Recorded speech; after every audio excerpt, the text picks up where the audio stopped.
ஆண்டவர் இயேசுவில் அன்பு நிறைந்த சகோதர சகோதரிகளே,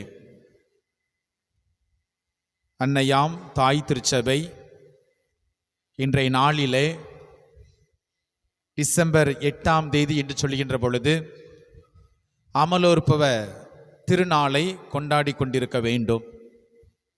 திருவருகை காலத்திலே இந்த டிசம்பர் 8ஆம் தேதி ஞாயிற்றுக்கிழமையாக இருப்பதால் தாய் திருச்சபை இந்த பெருவிழாவை நாளை என்று சொல்லி நமக்கு அழைப்பு கொடுக்கிறது. இருந்தபோதும் நாளை இவ்வளவு பெரிய கூட்டத்தை நாம் காண முடியாது.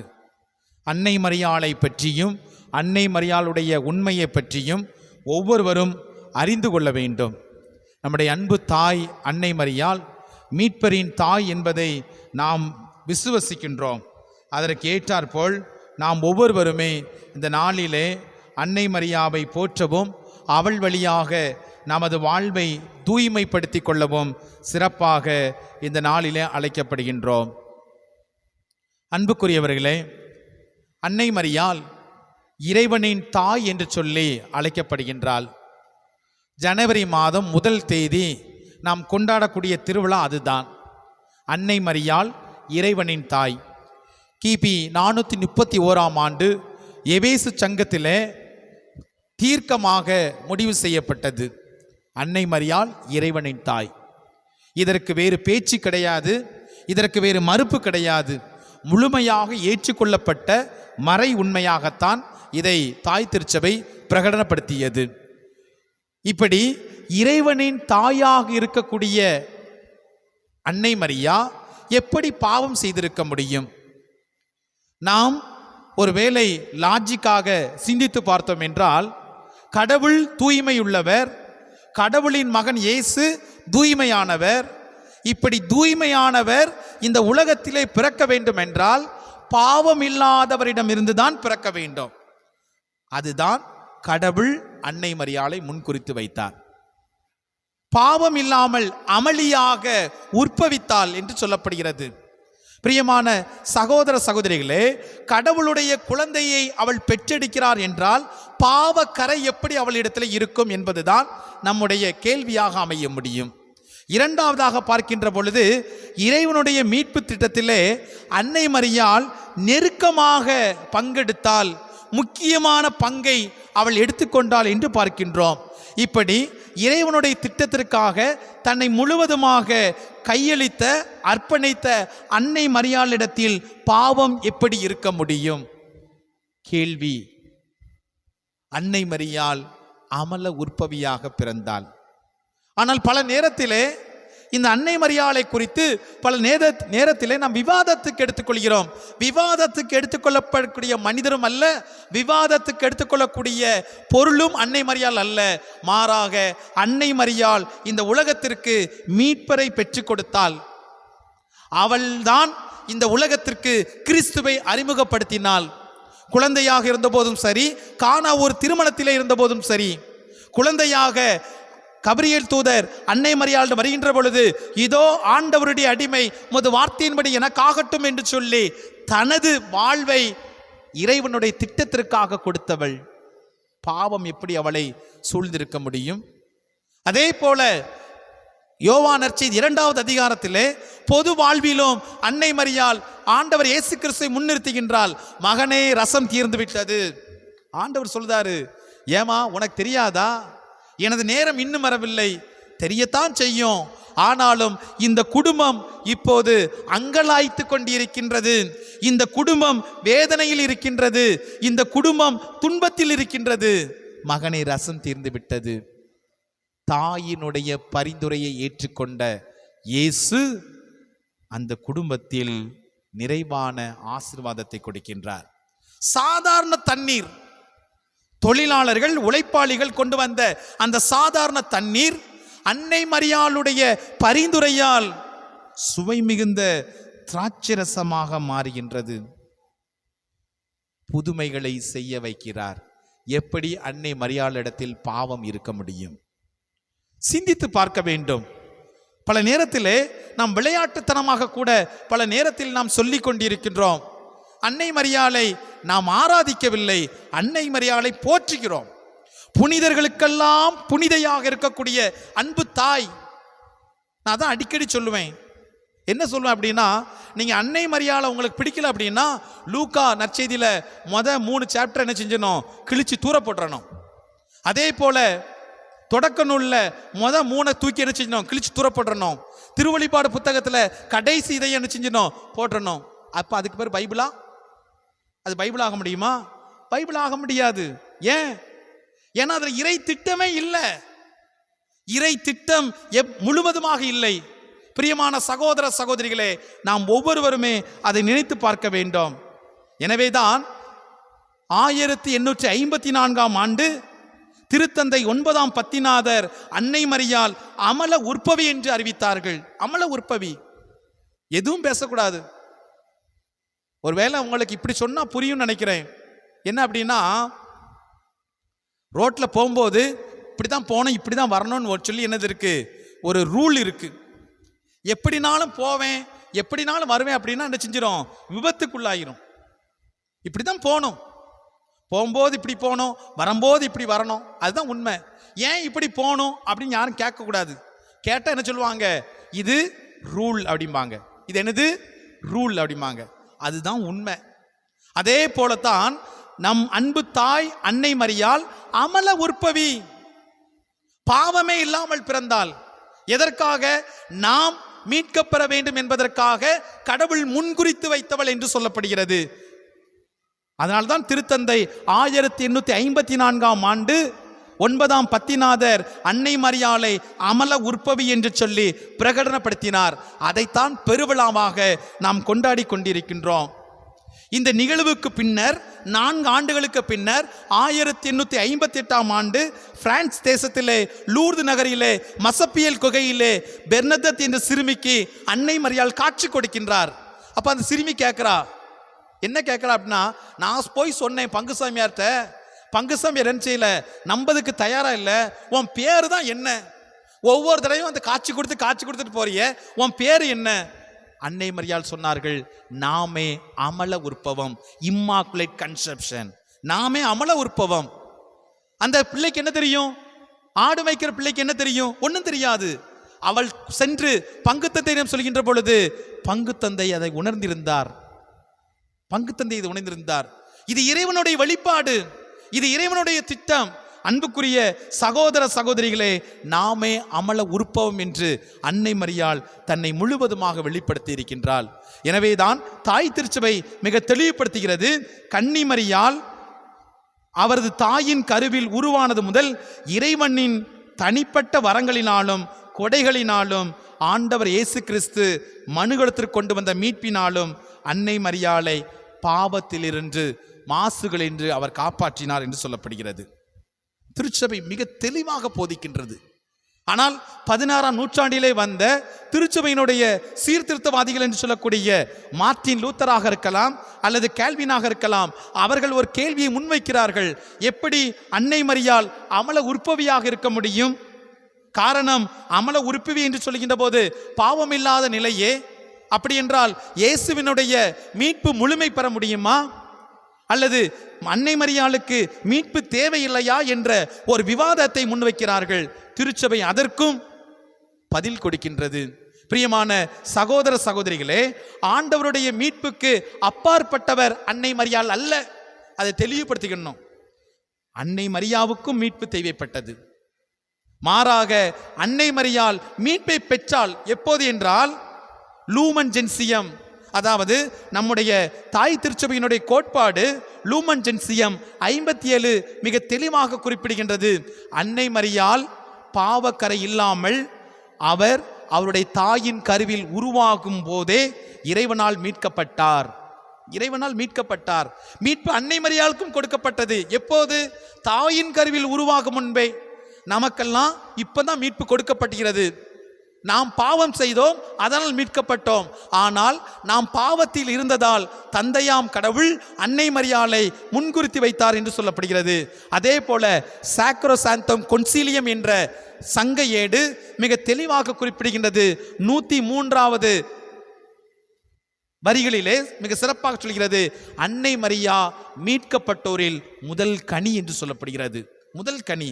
நமக்கெல்லாம் முன்பாக அன்னை மரியாள் மீட்கப்பட்டிருக்கிறாள் என்று சொல்லப்படுகிறது. பிரியமான சகோதர சகோதரிகளே, நாம் ஒவ்வொருவருமே சிந்தித்து பார்க்க வேண்டும், எப்படிப்பட்டவர்களாக நாம் வாழ்ந்து கொண்டிருக்கிறோம் என்று சொல்லி. ஒரு பெண்ணால் இந்த உலகத்திலே பாவம் நுழைந்தது, ஒரு பெண்ணினுடைய கீழ்ப்படியாமையால் இந்த உலகத்திலே பாவம் நுழைந்தது. ஆனால் ஒரு பெண்ணினுடைய கீழ்ப்படிதலால் இந்த உலகம் மீட்கப்பெற்றது. என்ன கீழ்ப்படிதல்? இதோ ஆண்டவருடைய அடிமை, உமது வார்த்தையின்படியே எனக்கு ஆகட்டும், எனக்கு ஆகட்டும். அன்னை மரியாளுடைய அந்த தாழ்ச்சி, அதைத்தான் நாம் கொண்டாடி கொண்டிருக்கின்றோம். என் அன்புக்குரிய சகோதர சகோதரிகளே, இன்னும் ஒருபடி மேலே சென்று பார்த்தோம் என்றால், அமல உற்பவி பாவம் இல்லாதவள். பாவம்னா என்ன? உறவு முறிப்பது தான் பாவம். கடவுளுக்கும் எனக்கும் உள்ள உறவு முறிந்துச்சுன்னா பாவத்தில தான் உறவு முறியும். ஆனால் அன்னை மரியாளை பொறுத்தவரை உறவு என்பது முறியவில்லை. மாறாக கடவுளுக்கும் அவளுக்கும் நல்ல உறவு இருந்தது. அதே போல அன்னை மரியாளுக்கும் இந்த உலகத்துக்கும் நல்ல உறவு இருந்தது. அதனால தான் ஆண்டவர் சிலுவையில் தொங்கிக் கொண்டிருக்கின்ற போது என்ன சொன்னாரு? அம்மா இதோ மகன் என்று சொன்னார். அம்மா இதோ மகன். இந்த உலகத்தை என்ன செய்யறாரு? அன்னை மரியாளுடைய கரங்களிலே கொடுக்கின்றார். ஏன்னா நீ பாவம் இல்லாமல் உற்பவித்தார்.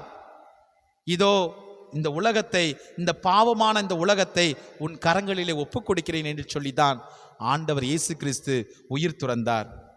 பிரியமான சகோதர சகோதரிகளே, லேவியர் புத்தகத்திலே நாம் வாசிக்கின்றோம் 19வது அதிகாரம் இறைவசனம் 2. அதே போல எசேக்கியேல் புத்தகத்திலே அதிகாரம் 39 இறைவசனம் 27 வாசித்து பார்க்கின்ற பொழுது தம்மை குறித்து ஆண்டவர் சொல்கின்றார், நான் தூயவர் என்று சொல்கின்றார். நான் தூயவர்.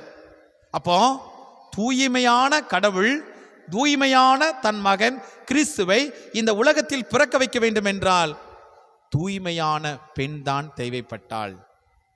அவள்தான் அன்னை மரியாள். அவள்தான் அன்னை மரியாள்.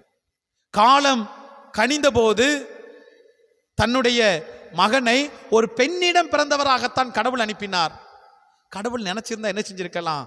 மேல வானத்திலிருந்து இயேசுவை வந்து ஒரு 40 வயசு பையனாவோ அல்லது 60 வயசு ஒரு ஆளாவோ என்ன செஞ்சு அந்த உலகத்துல கொடுத்துருக்கலாம். ஏன் கொடுக்கல? எதுக்கு அன்னை மரியாளை தேர்ந்தெடுக்கணும்? ஏன் அந்த உலகத்துல வேற ஆளே இல்லையா? அல்லது கடவுள் நினைச்சா இப்படி கூட நினைச்சிடலாமே. ஏன் பெண்ணை தேர்ந்தெடுக்கணும்?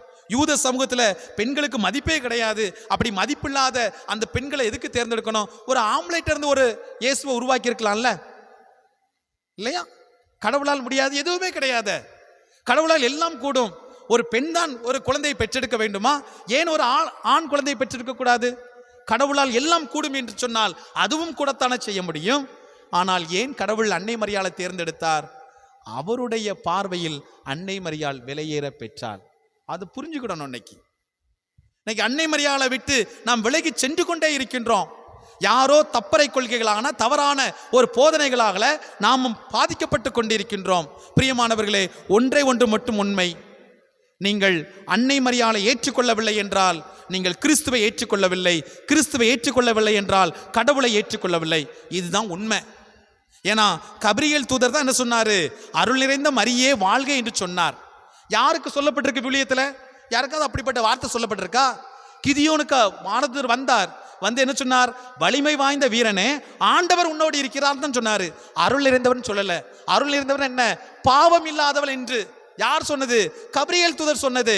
ஒருவேளை நாம அன்னை மரியாளை ஏற்றுக்கொள்ளவில்லை என்றால் கபிரியேல் தூதர் இல்ல, கபிரியேல் தூதரை அனுப்பிய கடவுளும் இல்லை. கபிரியேல் தூதர் தெளிவா சொல்றாரு, நான் கடவுளின் திருமுன்னால் பணி செய்யக்கூடியவன்.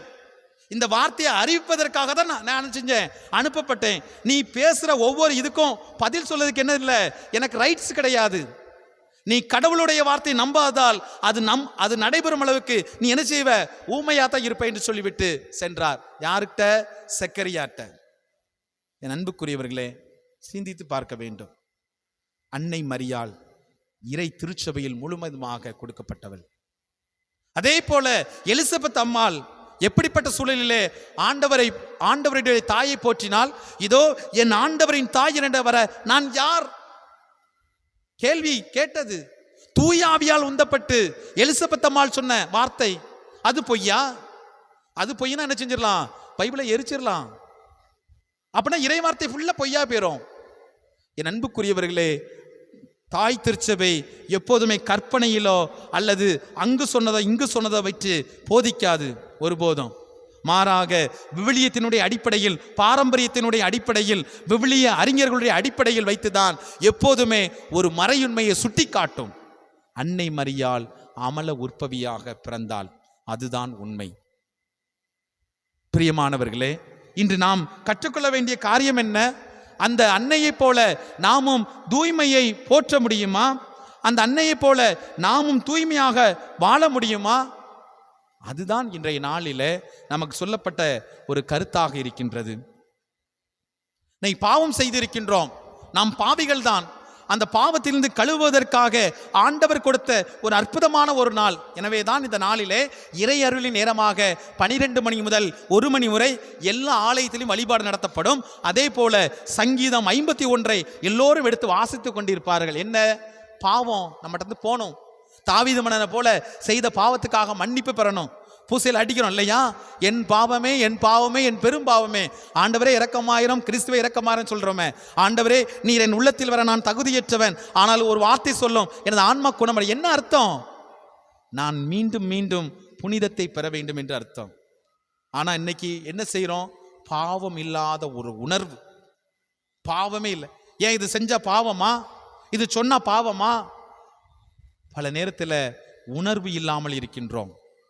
இன்னும் ஒரு சிலர் என்ன, கொலை செஞ்சாதான் பாவம் அப்படின்னு நினைக்கிறான். இல்ல, இந்த நேரத்தில் நீ கடவுளை உணரலையா, அதுவும் பாவம். கடவுள் அனுப்பிய தூதரை உணரலையா, அதுவும் பாவம். கடவுள் தேர்ந்தெடுத்த தாயை நீ ஏற்றுக்கொள்ளவில்லையா, நீயும் பாவி. பிரியமான சகோதர சகோதரிகளே, கடவுளுக்கு எதிராகத்தான் நாம் வாழ்ந்து கொண்டிருக்கின்றோம். என் அன்புக்குரிய சகோதர சகோதரிகளே, ஆண்டவர் அதைத்தான் இன்றைய நாளிலே நம்ம குறிப்பிடுகின்றார். ஆண்டவர் நம் சார்பில் இருக்கின்றார். பாவம் எங்கு பெருகியதோ அங்கு அருள் வாழ்வு துளிர்க்க ஆரம்பித்து விடுகிறது. ஆனால் நாம் என்ன செய்யணும்? பாவத்தை உணர வேண்டும். ஒரு தடவை ஒரு பங்கு சாமியாரு புது நன்மை விழாவுக்காக தயாரித்து கொண்டிருந்தார். அப்போ பிள்ளைகள் நிறைய பேர் இருந்தாங்க. ஒரு பிள்ளைகிட்ட கேட்டார், ஷைனி, நீ சாவான பாவத்தோடு செத்து போனா எங்க போவ அப்படின்னு கேட்டார். சாவான பாவத்தோடு செத்து போனா எங்க போவோம்? சாவான பாவத்தோடு செத்து போனா எங்க போவோம்? சுரண்டைக்கா? எங்க போவோம்? நரகத்துக்கா? சொல்லணும்ல, நரகத்துக்கு போவோம் இல்லையா? அதெல்லாம் தெளிவா சத்தமாவே சொல்லணும். நரகத்துக்கு போவோம் இல்லையா? அப்போ அந்த பிள்ளை ரொம்ப தெளிவா சொன்னுச்சு, சாமி நரகத்துக்கு போவேன். உடனே ஃபாதர் கேட்டாரு, சரி நரகத்துக்கு போவ, அங்கே நீ செய்யக்கூடிய முதல் காரியம் என்ன காரியமா இருக்கும் அப்படின்னு கேட்டார். அந்த சைனி அந்த பிள்ளை என்ன சொல்லி தெரியுமா? அங்கே போய் நான் என்ன செய்வேன்? நான் பாவ சங்கீதனம் பண்ணுவேன். அங்கே போய் நான் பாவ சங்கீதனம் பண்ணுவேன். உடனே ஃபாதர் கேட்டாரு, சிரிச்சுக்கிட்டே கேட்டாரு, நரகத்தில் போய் யார்கிட்ட போய் நீ பாவ சங்கீதனம் பண்ணுவ? அங்கே போய் யார்கிட்ட நீ பாவ சங்கீதனம் பண்ண கேட்டபோது அந்த பிள்ளை என்ன சொல்லி தெரியுமா? அங்கே நீங்கள் இருப்பீங்களா ஃபாதர், அதனால என்ன செய்வேன்? உங்கள்கிட்ட நான் பாவ சங்கீதனம் செய்வேன். என் அன்புக்குரிய சகோதர சகோதரிகளே, எதற்காக சொல்கிறேன் என்றால், இந்த உலகத்தில் எல்லாருமே பாவிகள். இந்த உலகத்தில் எல்லாருமே பாவிகள். அதே நேரத்தில் பாவத்தை உணரணும், பாவத்தை உணரணும். நான் பாவம் செஞ்சிட்டேன் அப்படின்னா என்ன செய்யணும்? சாக்கு உடை உடுத்தி சாம்பலில் அமர்ந்து கடவுளோட இரக்கத்தை பெற்றுக்கொண்ட மக்களைப் போல, ஆண்டவரே நான் பாவி, என் தாய் என்னை கருவில் சுமக்கும் போதே நான் பாவியாகத்தான் பிறந்தேன், இப்போது வந்திருக்கின்றேன். அதனால தான் என்ன செய்வேன்? நான் இந்த தீர்த்தம் தெளிக்கும் போது என் கண்ணில் யார் படுதாங்களோ கடைசி வரை அவங்க என்ன தெளிச்சுதான். எதுக்கு? இந்த தீர்த்தத்துக்காகத்தான் என்ன செய்யறோம்? அந்த தீர்த்தம் பட்டவுடன் நமக்குள்ள ஒரு உணர்வு, ஆண்டவரே ஈசோ புள்ளினால் என்னை கழுவும், நானும் தூய்மையாவேன். அதுதான் சொல்லப்படுது. அதனாலதான் என்ன செய்யறேன்? கடைசி வரை யார ஒன்றும் பிரச்சனை இல்லை, நேரானாலும் என்ன செய்ய ஒன்றும் பிரச்சனை இல்லை, அந்த தீர்த்தம் பட வேண்டும். அதனாலதான் அப்பம்லாம் என்ன செய்வாங்க? அந்த தீர்த்தம் எப்படியாவது நம்ம மேல படணும்னு சொல்லி என்ன செய்வாங்க? வேக வேகமா ஓடி வருவாங்க. என் அன்புக்குரிய சகோதர சகோதரிகளே, நாம் சிந்தித்து பார்ப்போம். இன்றைய நாளில் நமது வாழ்வு அன்னை மரியாளுக்கு ஒரு எடுத்துக்காட்டான வாழ்வாக இருக்க வேண்டும். அருள் நிறைந்தவளே என்று போற்றப்பட்டால் அந்த அருளை நானும் பெற்றுக்கொள்ள வேண்டும். பாவம் நம்மிடமிருந்து அகல வேண்டும். பாவத்திலிருந்து நான் விடுதலை பெற வேண்டும். பாவம் என்ற அந்த உணர்வு என்னில் இருக்க வேண்டும். நாம் ஒவ்வொருவருமே செய்யக்கூடிய காரியம் இதுதான். திருமுழுக்கினால் நம்முடைய சாவான பாவம் கழுவப்பட்டது உண்மைதான். ஆனால் அதன் பின்பு தெரிந்தோ தெரியாமலோ எத்தனையோ பாவங்களை நாம் செய்து கொண்டே இருக்கின்றோம். நமது புனிதத்தன்மையை நாம் பெற்றுக்கொள்வோம். சிறப்பாக அன்பு, அமைதி, தூய்மை, புனிதம் என்ற புண்ணியங்களை நாம் ஒவ்வொருவரும் பெற்றுக்கொள்ள வேண்டும். மாசற்ற வாழ்வுதான் கடவுளுடைய பார்வையில் உயர்ந்தது. மாசற்ற நடக்கக்கூடியவனுக்கு ஆண்டவருடைய அருளை காட்டுவேன் என்று சொல்லி நமக்கு திருப்பாடல் நமக்கு சுட்டி காட்டுகிறது. எனவே நாம் ஒவ்வொருவருமே நம்மை முழுவதுமாக கடவுளத்தில் ஒப்புக் கொடுக்க அன்னை மரியாள் வழியாக நாமும் அவருடைய ஆசீர்வாதத்தை பெற்றுக்கொள்ள பாவத்தை உணர்ந்து பாவத்தை விட்டு விடுவோம். ஆமென்.